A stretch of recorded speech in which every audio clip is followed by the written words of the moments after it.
Donc, tout d'abord, Karine Garcini, qui est Head of Business Application chez Microsoft France.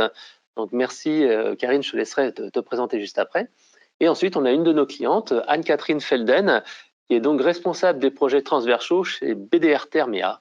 Alors, bonjour à toutes les deux. Anne-Catherine, je te laisse peut-être te présenter.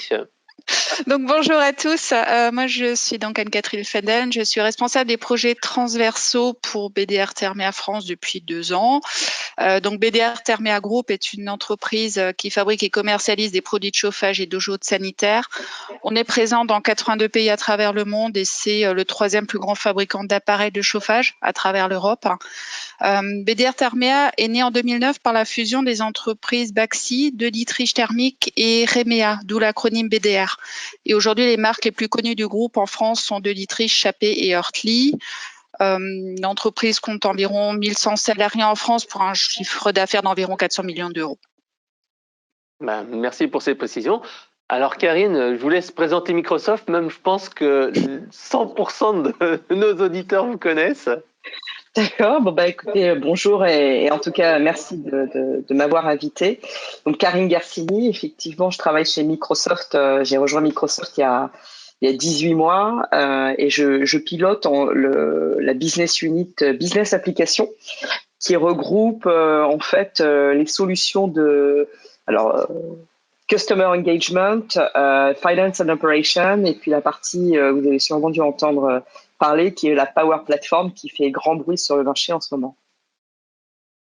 Merci. Je ne vais pas présenter Microsoft, bon, comme tu l'as dit. Alors, je pense que c'est vrai que c'est une très, très, très belle entreprise qu'on connaît tous au quotidien pour l'utiliser.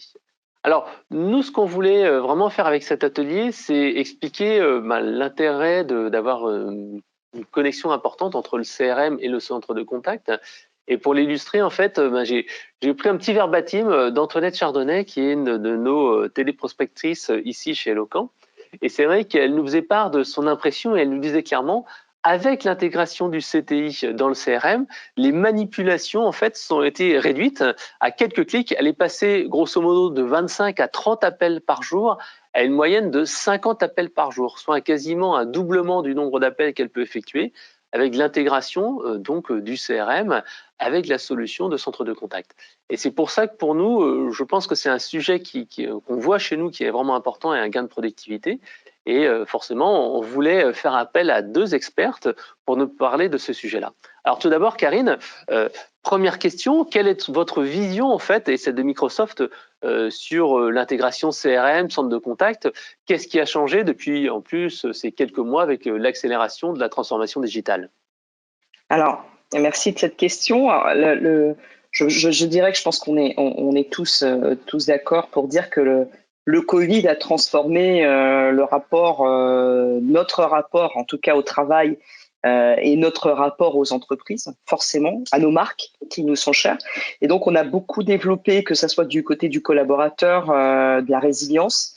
Et on est dans un mode aujourd'hui, ce qu'on appelle hybride, un modèle hybride qui va, je pense, en tout cas, marquer le début d'une nouvelle ère à la fois du côté du collaborateur, puisque je pense qu'il y a beaucoup d'entreprises comme la nôtre qui ont développé le télétravail, et on a vu d'ailleurs un développement très fort de Teams, y compris dans les sociétés qui étaient très frileuses au télétravail, au remote, Oui. Et je pense notamment dans le secteur public, je pense aux banques et aux assurances qui avaient quand même un certain frein sur le fait de faire télétravailler leurs collaborateurs, leurs agents. Donc on a vu une expansion, un développement en quelques mois qui prenait des années, on le sait, sur cette transformation digitale qui s'est accélérée. Donc du coup, effectivement, Microsoft a accompagné pendant cette crise les clients sur la partie remote, mais aussi on a toute cette transformation, je dirais, il y a 2 axes. Il y a à la fois la transformation du collaborateur et son rapport au travail, et donc le fait de démocratiser la donnée, d'où l'accélération dans les outils centres de contact aussi de tout ce qui est Power Platform, le low code, no code. qui a permis très rapidement, alors de façon très simple, de mettre à disposition. On a vu au mois de mars, on a travaillé par exemple avec certains ministères sur le déploiement malheureusement des masques et du gel pour protéger les collaborateurs, même en agence bancaire, les collaborateurs qui avaient continué à avoir les agences ouvertes. Donc on a développé avec nos clients en fait des interfaces très simples d'utilisation. Et je pense que la révolution, elle est plutôt là, dans cette transformation digitale, à la fois le collaborateur, comment on l'empower, c'est comment on va l'embarquer dans l'histoire de notre entreprise, et à la fois cette histoire de, je dirais, de trust que les entreprises doivent aujourd'hui développer avec leurs clients. Le trust brand, c'est ce que disent nos collègues européens, c'est comment on va développer de façon, je dirais, très rapide, et on l'a tous vu qu'on a eu ce rapport à l'entreprise qui devait être très rapide sur le parcours client ultra customisé. Alors on en parlait, mais là aujourd'hui, l'IA, l'analytique, a sa part parce qu'on est par cette période de stress, par cette période assez complexe, on a besoin de se retrouver dans nos marques et d'avoir une relation avec les entreprises complètement destructives et différentes. D'accord. Donc, plus de personnalisation et l'intégration CRM, CTI avec le centre de contact est essentiel. La deuxième chose, c'est qu'est-ce que vous avez vu changer au niveau des projets CRM depuis 2, 3 ans, 4 ans? Qu'est-ce qui a évolué? Alors, ce qui a évolué, moi j'ai le sentiment, je ne sais pas si vous le partagez, mais aujourd'hui, on est dans une nouvelle ère des projets de CRM. On est dans une nouvelle ère parce que c'est vrai qu'il y a 10 ans, quand on parlait CRM, on parlait surtout de Salesforce Automation et on parlait souvent d'équiper les commerciaux ou la force commerciale d'un outil qui allait donner des informations sur B2C, B2B, sur l'entreprise et le client.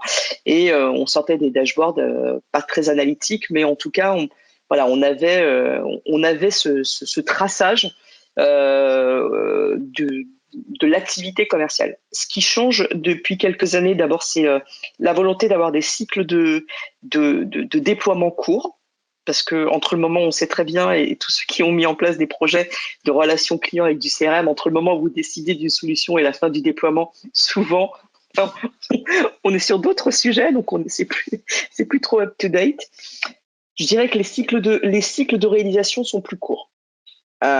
Chez Microsoft, c'est vrai que le fait on ait une solution avec plusieurs modules qui permet au fur et à mesure de déployer ou non ces modules, permet, je dirais, de façon assez intuitive de déployer dans le même modèle que Windows, que Office, etc., de déployer à son rythme les modules, que ça soit de Marketing Insight, que ça soit de Customer Insight, que ça peut être qui peut être de Remote Assist, qui peut être de Supply Chain, etc., etc. Donc, en fonction de l'évolution de vos besoins. Je dirais ce qui a beaucoup changé, et d'ailleurs, on le voit dans une analyse Gartner, c'est que aujourd'hui, les données sont investies par l'analytique et par de l'intelligence artificielle, et de plus en plus. Et on va voir s'accélérer toute cette intelligence artificielle qui est native chez Microsoft, de plus en plus dans les transactions, parce que c'est comme je le disais, on cherche à avoir à la fois l'automatisation de process pour les agents, parce qu'on veut leur réduire toutes les tâches qui étaient assez rébarbatives, et puis on a envie de se focaliser sur l'essentiel de la relation. Donc de l'automatisation de process, des tâches à faible valeur ajoutée. On a vu apparaître depuis 3-4 ans un certain nombre de projets de ce qu'on appelle de RPA, ce qu'on appelle chez nous de Power Automate, et en même temps de l'analytique qui permet d'avoir du transactionnel beaucoup plus smart, beaucoup plus adapté à nos clients. C'est ça aujourd'hui les enjeux, je dirais, clés qui se présentent et qui sont de plus en plus présents sur les enjeux et les challenges des entreprises que l'on rencontre chez Microsoft. Ouais, plus de métiers peut-être aussi, plus d'intégration. Je crois que c'est ce que vous m'aviez dit. Les gens veulent des projets plus terre à terre, plus concrets. Mais on est dans le Covid a fait accélérer aussi ce qu'on appelle le speed of business, c'est-à-dire qu'on s'est vu très vite, on a dû redéployer par la force des choses de cette crise sanitaire et de cette crise logistique, on s'est vu redéployer une nouvelle ère de relations clients avec nos agents, avec une relation qui est complexe parce que monitorer et piloter des agents à distance à 100%, c'est complexe pour quand on parle d'améliorer toutes ces statistiques de productivité. Oui, aujourd'hui, ce que l'on cherche en tout cas de plus en plus, c'est la simplification d'intégration entre les outils omnichannel CTI et les outils CRM. Parce que j'ai le sentiment, partagé par les entreprises, encore une fois, que on doit aller vite à la réponse en fait du marché. Ah, merci pour ces principaux éléments. Si vous avez des questions à poser à Karine, laissez-les tout de suite dans l'outil de webinar. Vous avez donc la possibilité de mettre en fait une question et on y répondra juste à la fin. Pour maintenant passer à une matière un peu plus pratico-pratique, ce que je vous propose, c'est qu'on passe maintenant donc à Anne-Catherine, qui nous parle un petit peu de son expérience concrète du déploiement en fait d'une solution de centre de contact intégré au CRM, puisque BDR Termea est équipé de Microsoft Dynamics. Et donc en fait, voilà. Quel était le point de départ en fait? Quels étaient les objectifs initiaux de cette réflexion? Pourquoi vous avez voulu intégrer le centre de contact avec la solution de CRM? Alors, pour ça, il faudrait juste que je rappelle juste 30 secondes le contexte. Donc, BDR, comme je l'avais expliqué, est né d'une fusion de différentes entreprises et donc de marques qui autrefois étaient concurrentes. Depuis 5 ans maintenant, notre organisation d'entreprise s'accélère aussi. Et ceci passe par différentes étapes. Ça passe par le positionnement des marques qui a dû être réalisé pour ne plus être des concurrents, mais des marques complémentaires sur le terrain. Ça passe par une organisation d'entreprise, des directions régionales pour casser les silos des marques et vraiment travailler pour faire du BDR. Donc, c'était vraiment de gros changements pour l'entreprise. Et c'est pourquoi aussi le projet Microsoft Dynamics a été initié. Il a été démarré en 2017, comme l'expliquait Karine, par des petites briques, donc par la brique commerciale. C'était le point de départ pour avoir une meilleure visibilité de nos clients communs entre les marques, de bien repositionner aussi nos commerciaux, d'avoir une meilleure visibilité pour le directeur commercial régional et national sur les opportunités, les offres et donc des meilleures prises de décision au bout. On a donc continué étape par étape dans cette accélération du déploiement de Microsoft. Donc en 2019, puisqu'il fallait également mettre les autres périmètres de l'entreprise. Pour nous, il faut une vision 360. C'est vraiment l'objectif. Donc, on a initié le projet Case Management avec les hotlines techniques B2B. Donc, toujours, l'histoire fait que nous avons 3 hotlines, donc une par marque, une de Dietrich, une Heurtli, une Chappé. En plus, sur 3 sites différents, avec des systèmes vieillissants. Donc, notre besoin était vraiment de mutualiser les ressources, les efforts, d'avoir une meilleure visibilité sur les appels de nos clients, sur les différents plateaux de l'entreprise. Et en fait, nos objectifs de départ étaient très clairs. C'était fluidifier, optimiser le parcours client, tracer l'historique des appels et donc d'améliorer le suivi et aussi d'optimiser le temps de traitement de nos conseillers clientèle. Vous l'avez évoqué tout à l'heure, Frédéric, même pour les agents ou les conseillers éloquents.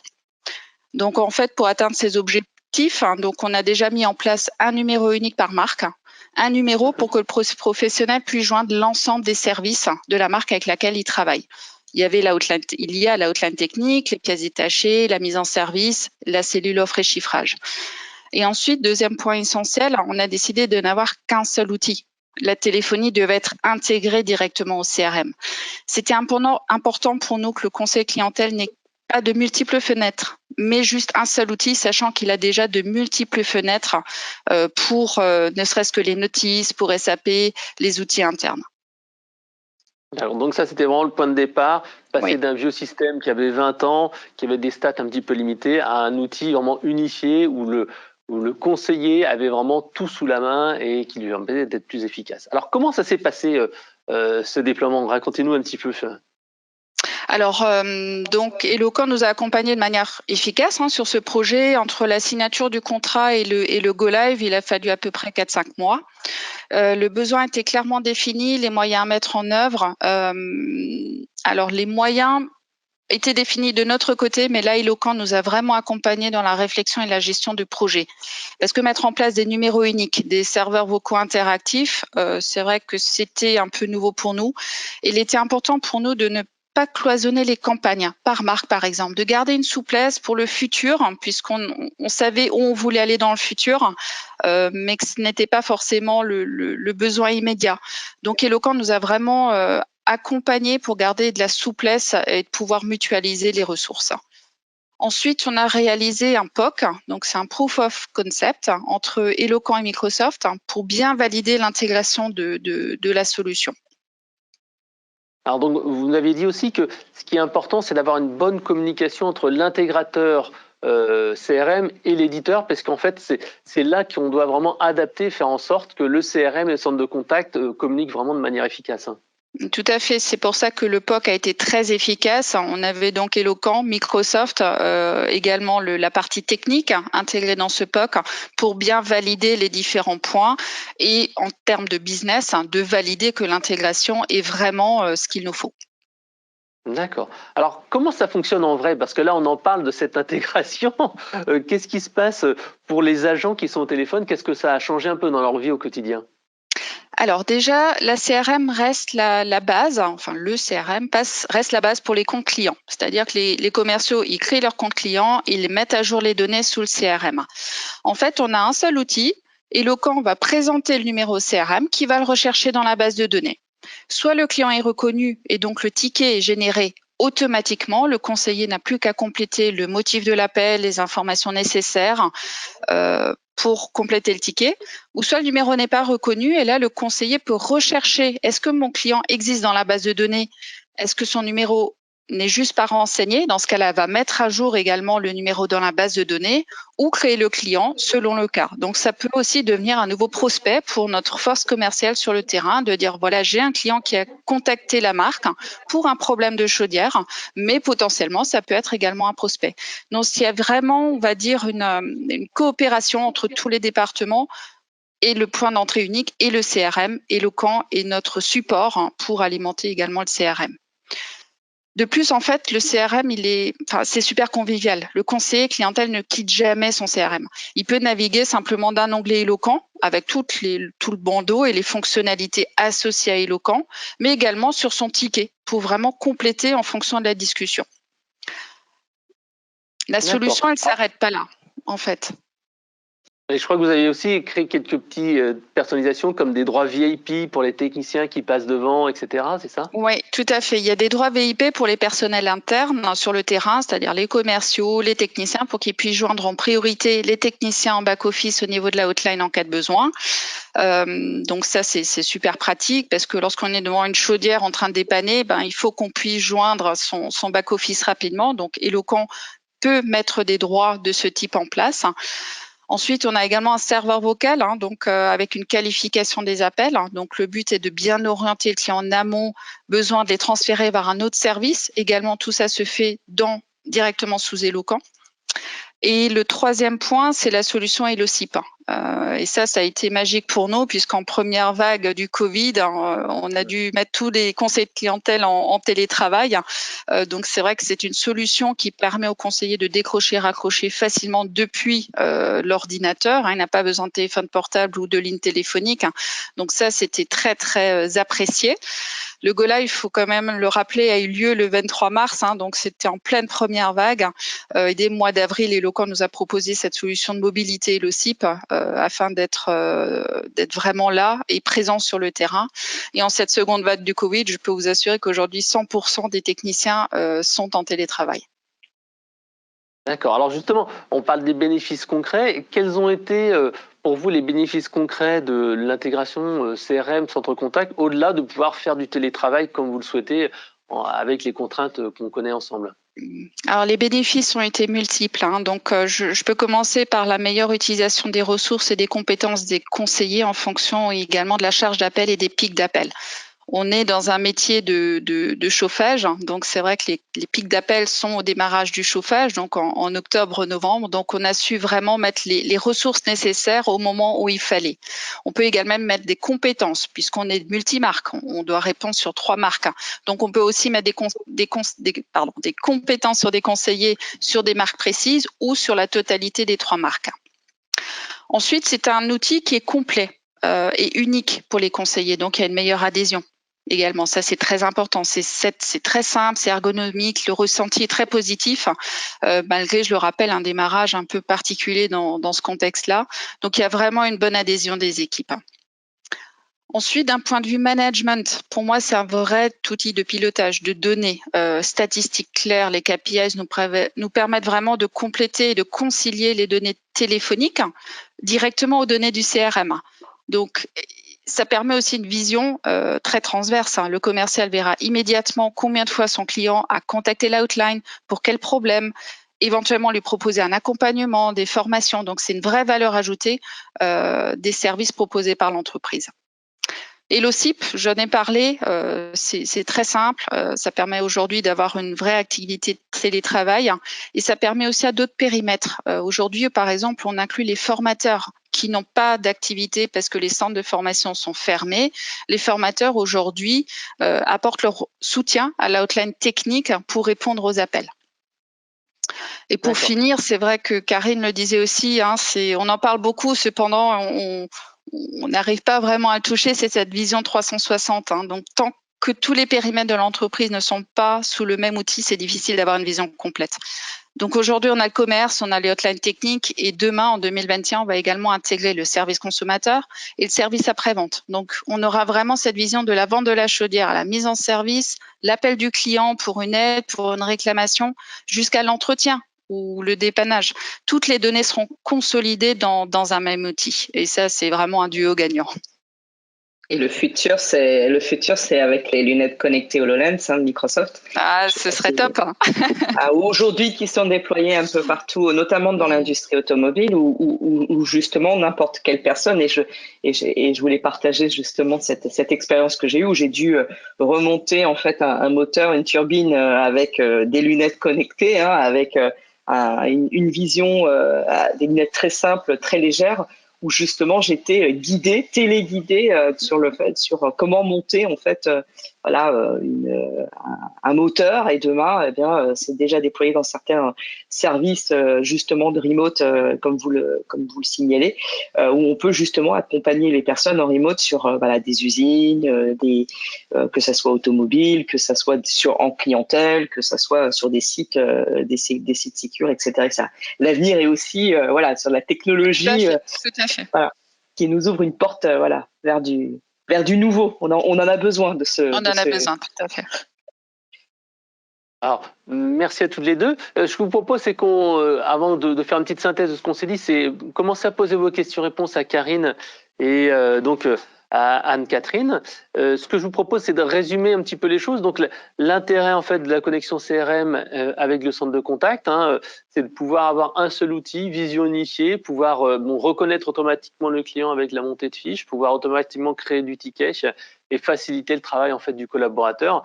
Vous le disiez, chez nous, on a quasiment doublé pour la cellule de prospection le nombre d'appels avec l'intégration centre de contact au CRM.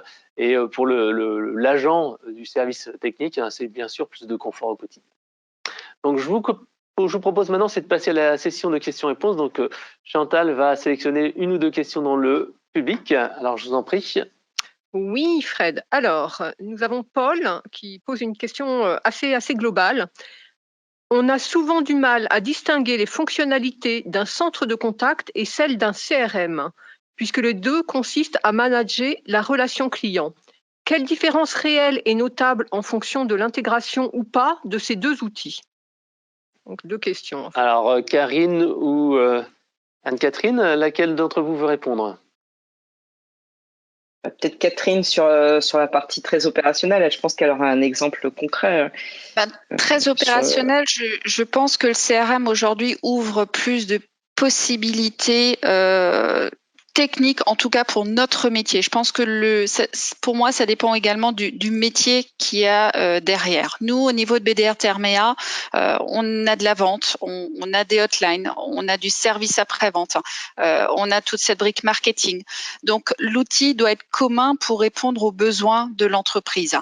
L'intégration d'Eloquent, bien sûr, Eloquent, les possibilités sont nombreuses. Eloquent, on va on va utiliser Eloquent bien pour la partie téléphonie. Bien évidemment, on pourrait utiliser Eloquent pour la partie ticket, etc. Par contre, le choix de l'entreprise a été plutôt de dire l'aspect ticket, je le garde dans mon CRM pour avoir une vision avec le terrain. Le terrain, les commerciaux d'équiper les commerciaux de Eloquent, aujourd'hui, ça n'a pas de sens. C'est une solution de centre de contact, pour moi, plus orientée hotline, B2B, B2C, mais ça permet cette intégration vraiment de donner une visibilité à l'ensemble des périmètres de l'entreprise, au marketing d'utiliser aussi peut-être des données, d'intégrer les formulaires web dans le CRM, de pouvoir faire du callback sur les clients. Donc tout dépendra, je pense, du métier qui est associé, que vous avez dans votre entreprise. Et cette souplesse, ce sont des choix. Le choix de prendre des briques sales, de prendre le case management, de prendre le field service, de prendre la brique marketing, ce sont des choix d'entreprise. D'accord, donc si on résume bien, Eloquent, c'est la gestion des interactions, et le CRM, c'est entre guillemets la mémoire et l'enregistrement en fait des différentes actions et le suivi, le reporting. Tout à fait. Ok. Alors la deuxième question. Alors, une question concernant l'intégration. Donc, l'intégration entre le CRM et le centre de contact est-elle compliquée à mettre en place en général? Est-ce que les deux solutions citées chez BDR étaient en mode SaaS? Est-ce que cela est un prérequis? Et donc, je joins à cela une petite question pour Karine qui demandait combien de temps pour vous est un délai court? Donc, je pense que ça avait trait aussi à l'intégration. D'accord. Alors, il y a beaucoup de points là. Alors, sur la partie CRM, Microsoft propose à la fois des solutions on-prem qui étaient un petit peu au départ, je dirais, les points différenciateurs par rapport aux concurrents du marché, et puis des solutions cloud qui s'intègrent avec la solution cloud d'Eloquent. Donc, on a la possibilité d'avoir et du on-prem, si le client le souhaite, et du cloud. Alors, c'est vrai que la grosse tendance, je ne vais pas le cacher, c'est de partir sur le cloud pour différentes raisons que je ne vais pas évoquer là, qui prendraient un peu plus de temps.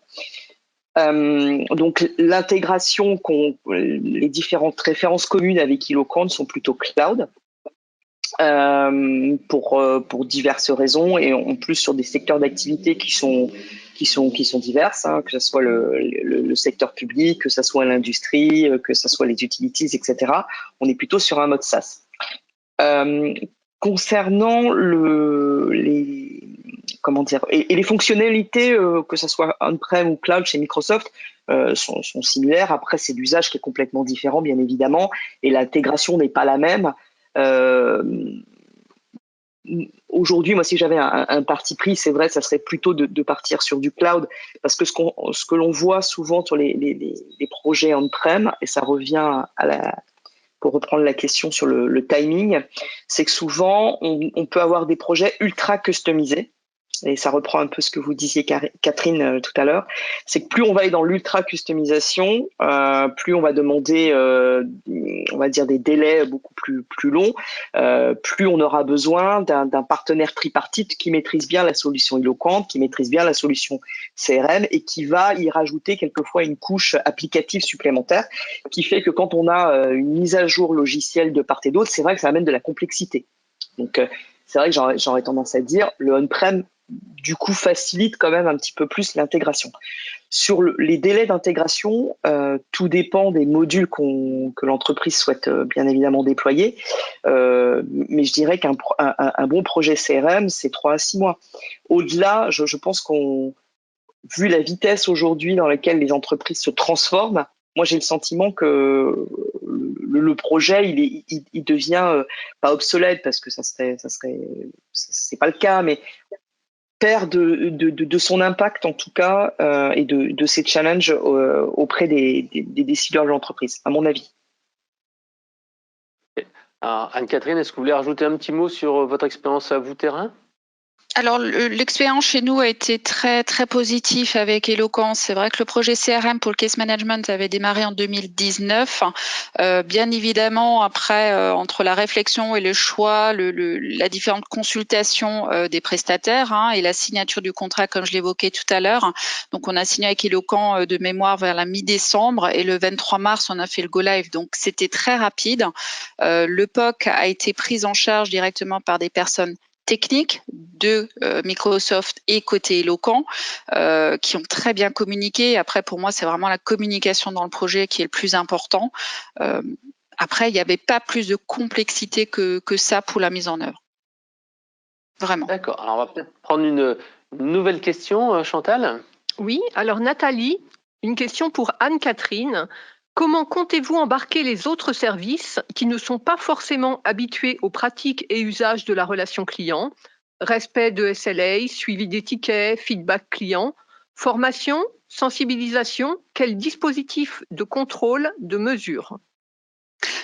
Alors, plein de questions aussi. Je pense que tout ce qui a été évoqué, on doit le faire. C'est le change management. C'est très complexe. C'est sûr que c'est pas évident à mettre en œuvre, mais il faut accompagner les équipes au changement.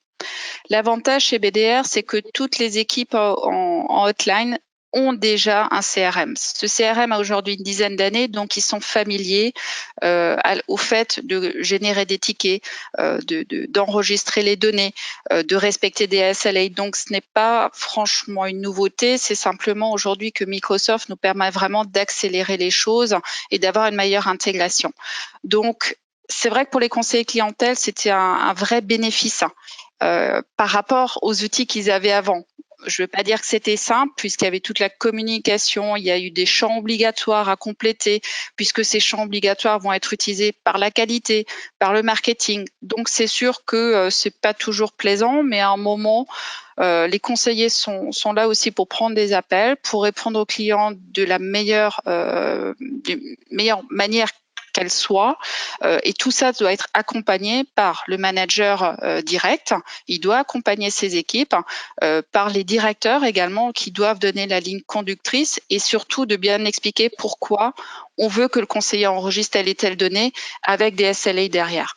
Bien sûr, les reportings sont importants. Les reportings sont importants à partir du moment où on les explique. Pour moi, il n'y a pas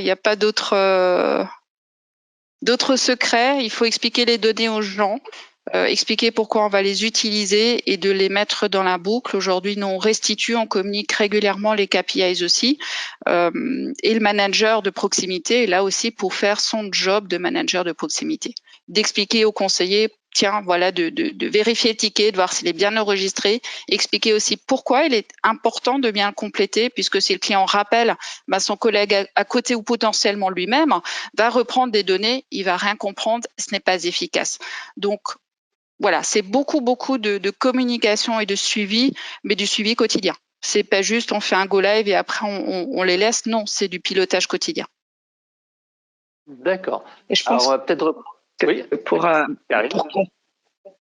juste pour compléter ce que disait Anne-Catherine, et je suis complètement alignée, je pense qu'aujourd'hui, le succès là, de la Power Platform qui est lié à l'outil CRM, où justement on démocratise la donnée et on permet justement à un technicien de partager cette donnée de satisfaction client, cette donnée client avec un agent du centre d'appel, remet le collaborateur au centre de l'entreprise et le rend beaucoup plus impactful, parce que comme le disait Anne-Catherine, aujourd'hui, le collaborateur, comme on a démocratisé cette donnée, il est davantage responsabilisé par son plan d'action et par son impact dans l'entreprise. Donc, quand on a accès à l'information, forcément, voilà, on se sent plus légitime à agir de telle ou telle façon.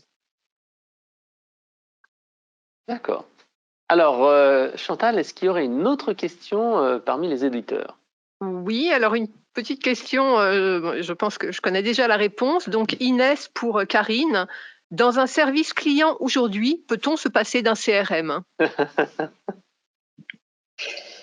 Alors, j'ai envie de dire, je pense qu'on a tous partagé cette expérience complètement folle où on appelle un service client, vous n'êtes pas reconnu, où on vous pose 50 fois la même question pour vous identifier, le nom de votre chien quand vous étiez petit, le nom de votre école primaire, et puis ensuite vous recontextualisez tous vos appels, etc. je pense qu'on a dépassé cette ère et que j'ai le sentiment qu'on est tous d'accord pour se dire que quand on appelle un service client, on a envie que ça soit vite, rapide et efficace. Donc, se passer de CRM, ça, je pense que ça serait compliqué. Et puis aussi je dirais que le rapport du collaborateur au travail a changé. Et donc, du coup, je pense que les collaborateurs ont envie, nos conseillers clientèle, ils ont envie de passer plus de temps à faire peut-être du cross-sell, de l'upsell, du caring, du coaching, etc. avec les clients, que davantage remplir des champs un petit peu rébarbatifs où on passerait du temps de façon un peu inutile. Donc, je pense que, voilà, je pense que l'ère du no CRM est un peu dépassée. Voilà. Alors, une autre question peut-être, Chantal ? Oui, alors Victor qui demande, à Anne-Catherine je suppose, avez-vous pu mesurer une réelle amélioration de la satisfaction de vos clients? Donc sans doute via la mise en place de ces deux solutions et leur intégration. Alors, c'est une excellente question et c'est dans l'air du temps puisqu'aujourd'hui, donc le Go Live a eu lieu le 23 mars, donc c'est tout jeune. Nous sommes en train de voir avec Eloquent justement comment mettre en place une solution d'enquête de satisfaction post-appel. Donc c'est en cours avec Eloquent. Karine le disait, il faut aller étape par étape. Si vous mettez tout de suite un CRM, un nouvel Eloquent aux agents et vous venez tout de suite leur dire mais attention, on va tout de suite mesurer la satisfaction du client derrière, il faut déjà qu'il s'approprie l'outil, qu'il soit à l'aise, qu'il complète les données, qu'il monte en compétences également sur tout ça. Et ensuite, on peut mettre en place aussi des actions complémentaires. Et la satisfaction client, bien évidemment, en fait partie. Et c'est d'ailleurs un projet qu'on a initié avec Eloquent. Merci Anne-Catherine. Donc je vous propose c'est que on fasse une petite conclusion de cet atelier-là. Anne-Catherine, si vous aviez un petit mot à dire aux personnes qui voudraient s'équiper d'une solution de CRM ou de centre de contact ou intégrer les deux, quel serait le meilleur conseil que vous donneriez après ce retour d'expérience 1 an plus tard? Et ensuite, Karine, pourquoi faudrait-il utiliser un CRM Microsoft et quelles sont les quelques différences par rapport aux solutions du marché? Donc, je laisse peut-être Anne-Catherine nous expliquer un petit peu son point de vue. Alors, le déploiement des outils Microsoft de l'entreprise, pour moi, est un réel bénéfice et on le voit puisqu'on peut intégrer aussi tous les outils entre eux, que ce soit Outlook, directement intégré à la brique Sales, une synchronisation des agendas, les rendez-vous clients. Pour la brique Case Management, donc les hotlines, c'est aussi de pouvoir renseigner les données clients après-vente, que l'avant-vente pourra réutiliser. Bref, c'est vraiment une vision 360 et j'insiste beaucoup parce qu'on en parle beaucoup, mais c'est vrai que il faut la vivre, cette vision 360, il faut l'utiliser, il faut consolider les données dans un même outil. Intégrer Eloquent et Microsoft, pour moi, c'est un vrai duo gagnant, une intégration vraiment réussie et 100% en phase avec les objectifs stratégiques de notre entreprise. D'accord. Karine, si vous aviez un petit mot à rajouter, autrement on va laisser tout le monde partir déjeuner, sauf s'il y a encore une question. Je ne vais pas être trop long. Non, je ne veux pas être trop long. Le seul conseil que je pourrais donner, c'est qu'effectivement, Microsoft Corp a investi massivement en France pour élargir les équipes business application en France. De par, je dirais, la croissance des projets CRM et Power Platform qu'on a connus sur le marché. Je dirais pour revenir à votre question et conclure là-dessus, ce qui nous différencie vraiment, c'est la méthodologie et l'approche. C'est une approche,